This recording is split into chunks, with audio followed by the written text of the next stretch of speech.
Categorical data and memory optimization in Pandas. In this lesson, we will explore categorical data and how Pandas can help us use memory more efficiently. You will learn how to convert columns to category D-type, reduce memory usage, and why this matters for real data analysis. We will use the Titanic dataset for practical examples. Running the cell now. Let us begin by turning off warnings so that our output stays clean. Import numpy as np. We set the random seed to 42 for reproducibility. This helps us focus on learning without distractions. Running the cell now. This setup code establishes a consistent random seed and suppresses warnings to ensure reproducible and clean results throughout the lesson. Although there's no direct output here, these steps are essential groundwork before we dive into converting data types and optimizing memory usage in Pandas. Now, we will load the Titanic dataset. This classic dataset contains information about passengers. We import Pandas to work with tabular data. The dataset is loaded directly from a GitHub link, so you do not need to download it yourself. We read the data into a data frame. Printing the shape shows us the number of rows and columns. Showing the top rows gives us a peek at real data, including categorical columns such as sex and embarked. Running the cell now. The output shows the Titanic dataset with 891 rows and 12 columns, including passenger details like name, sex, age, and fare. Notice the mix of categorical data, sex, embarked, P-class, and numeric data, which sets the stage for converting relevant columns to the category D-type to optimize memory usage. This initial data inspection helps us understand the dataset structure before applying memory-efficient transformations. What is categorical data? Categorical data represents values that belong to a limited set of categories, instead of being measured numerically. Examples: passenger class, P-class, gender, sex, and port of embarkation, embarked. Category D-type stores data more efficiently in Pandas. Running the cell now. We will look at the types of each column in the dataset. This helps us spot which columns might be good candidates for categorical conversion. Running the cell now. This output shows the data types of each column in our dataset, helping us identify which are categorical. Notice that columns like sex, name, ticket, cabin, and embarked are of type object, indicating they hold categorical or text data. Recognizing these data types is key to properly handling and analyzing categorical variables in our next steps. We explore the unique values in the sex, P-class, and embarked columns. This line prints the unique values found in the sex column. This line prints the unique values found in the P-class column. This line prints the unique values found in the embarked column. Running the cell now. Here, we see the unique categories within 3 key columns. Sex has 2 categories, male and female. P-class shows passenger classes 3, 1, and 2, representing different socio-economic groups, and the embarked lists ports are S, C, Q, plus some missing values, NaN. This confirms these columns contain categorical data with a limited set of distinct values, illustrating the concept we're exploring. Why convert to category? By changing columns with repeated values to the category D-type, Pandas can store them as integers internally. This can greatly lower memory usage. It also speeds up some operations. Let us measure memory usage before and after conversion. Running the cell now. We check the initial memory usage of the data frame. We calculate the total memory used by the data frame in kilobytes. We print out the initial memory usage in a readable format. Running the cell now.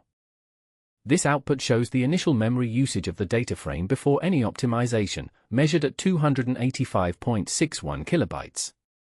Noticing this baseline is key to understanding the impact of converting appropriate columns to the category D-type, which the lesson highlights as a way to reduce memory consumption and improve performance. We pick object columns that only have a few unique values. Changing the sex column to category lets Pandas store it efficiently. We do the same for embarked, which shows departure port. P-class shows passenger class, also a good candidate. Now all three are categories instead of plain text or integers. Running the cell now. After converting the sex, embarked, and P-class O columns to the category ID type, you won't see a direct printed output, but this change optimizes memory usage and performance behind the scenes. Notice these columns have a limited set of repeated values, making them ideal for categorical encoding. This step sets the foundation for more efficient data processing in later analysis. Check the updated memory usage of the data frame after the data type conversion. Calculate the total memory usage of the data frame in kilobytes using deep introspection.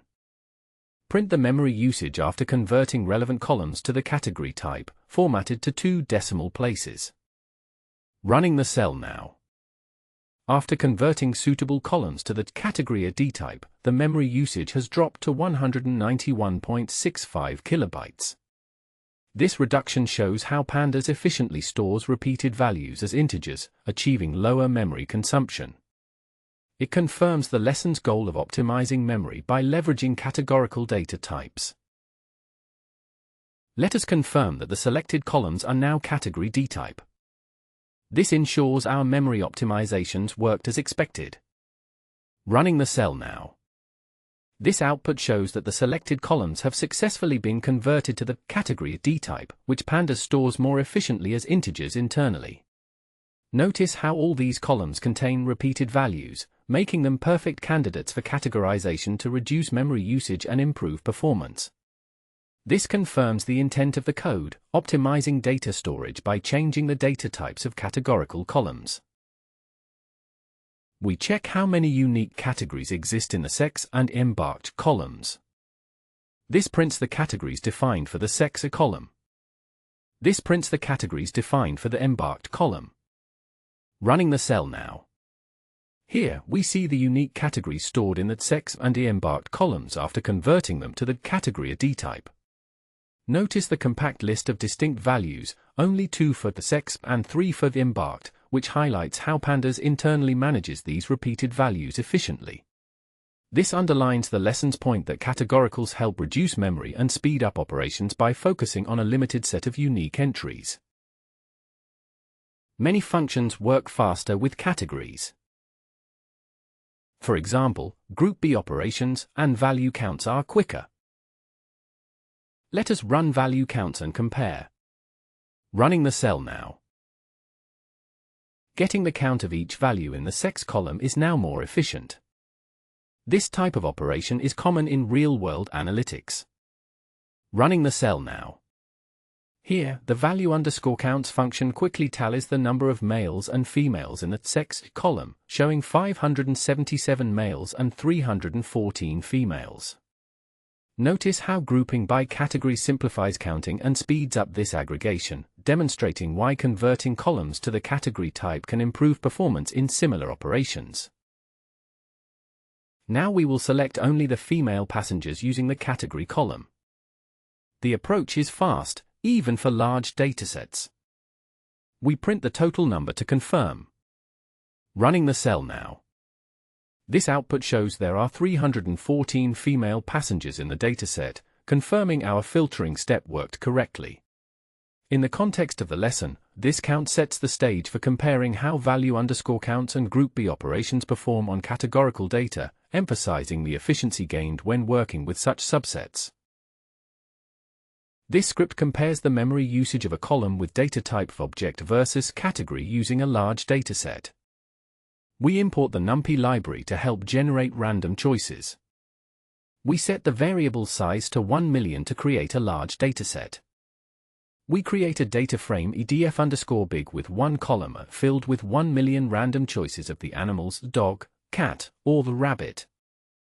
We calculate the memory usage of the data frame while the column is still of type object and convert bytes to kilobytes. We convert the column O from the object type to the category O type to optimize memory usage. We calculate the memory usage again after the conversion to category, also in kilobytes. Finally, we print out the memory usage for both data types to show the difference. Running the cell now. This output shows a dramatic reduction in memory usage when converting a column from the default object dtype to category, dropping from over 51,000 kilobytes to under 1,000 kilobytes.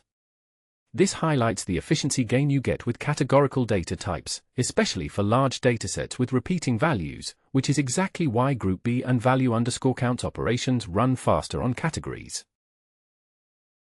Handling missing categories. Sometimes, a categorical column has missing NaN values. Pandas supports special handling for missing categories. Let us see how that works in practice.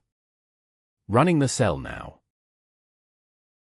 Add a missing value to the embarked column in the first row to see how missing data is handled. Set the value in that embarked column at index 0 to np.nan, representing a missing value. Print the count of missing values in the embarked column to confirm the change. Running the cell now. Here, we've intentionally added a missing value to the embarked column and then counted the total missing entries using isna.sum. Notice that the count increased to 3, showing that Pandas correctly identifies NaN as missing data in categorical columns. This confirms that special handling for missing categories is necessary in data pre-processing.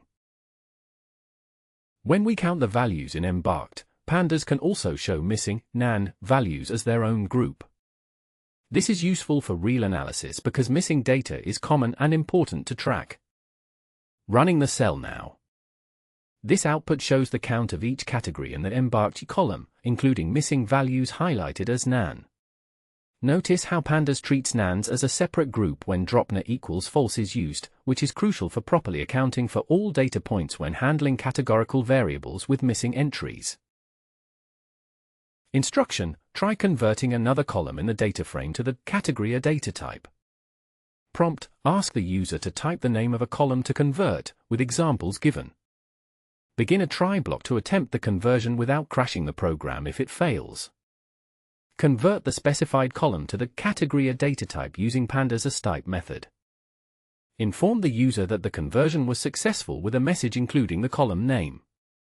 Start the except block to catch any exceptions that occur during conversion. If an error occurs, print a message that either the column does not exist or conversion failed. Running the cell now. This output confirms that the cabin column was successfully converted to the categorical data type, which is crucial for efficient handling of missing values in categorical columns.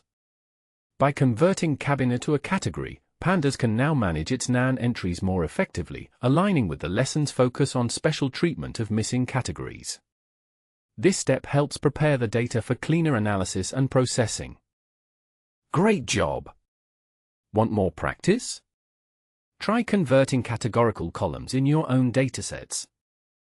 If you are enjoying this lesson, consider liking and subscribing for more Pandas tutorials. Best practices for categorical data and memory use.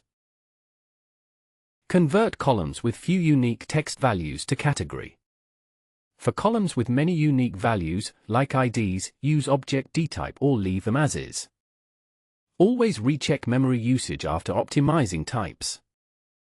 Remember, saving memory helps even more for large real-world datasets. Running the cell now. Explain the goal: converting a high cardinality column. Start a try block to attempt the conversion. Attempt to convert the named column to a categorical type.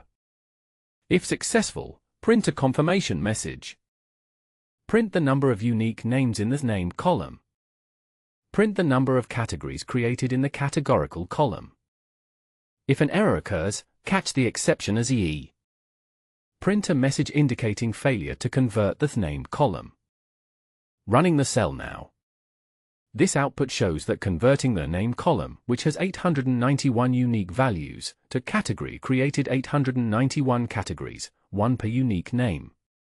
This indicates that name is a high cardinality column, so using category here may not save much memory and could be inefficient. The lesson highlights that such columns are better left as object dtype to avoid unnecessary overhead. We start by stating the challenge to filter first-class passengers and group them by sex using categorical data. Here we filter the data frame to include only passengers in P-class 1. Next, we group the filtered data by the sex column and count the number of entries in each group. Finally, we print the resulting counts to see the distribution. Running the cell now. The output shows 0 counts for both female and male after filtering by P-class 1, indicating a mismatch between the filter value and the actual data type or content.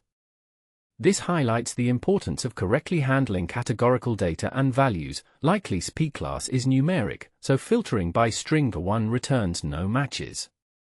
The lesson here is to always ensure filter criteria match the data's type when working with categorical columns to get meaningful grouped counts. Recap. You learned how to identify and convert columns to category in Pandas, why this saves memory and speeds up analysis, practical tips for safe optimization. Categorical conversion is a key building block for working with large or repetitive data. Running the cell now. Ready for more Pandas? Try these. Explore value counts on other category columns. Compare groupby speed with category versus object. Check memory with data frame memory usage on your projects. If you found this helpful, please like and subscribe for more lessons. Running the cell now.